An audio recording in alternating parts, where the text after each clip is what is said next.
bulut olur üzerim,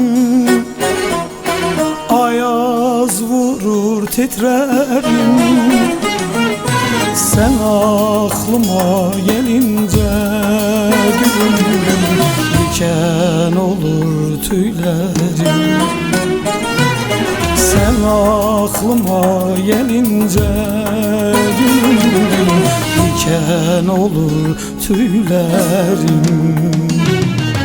Neyleyim yar neyleyim, bedeni kül eyleyim. Yeter acı çektirme gülüm gülüm, yufkadır bu yüreğim.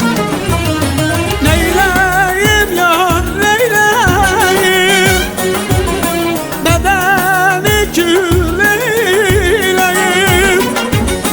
Yeter acı çektirme gülüm gülüm, yufkadır bu yüreğim.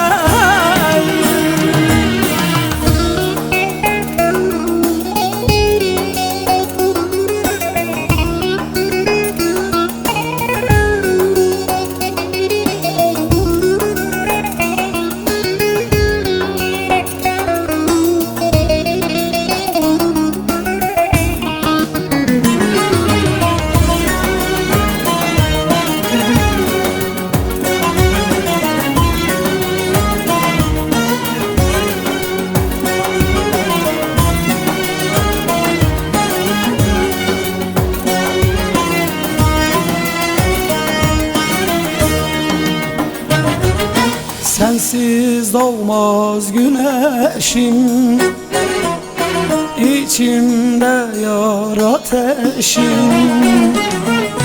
Bilmiyorum neredesin, yolumu kaybetmişim. Bilmiyorum neredesin, yolumu kaybetmişim. Neyleyim ya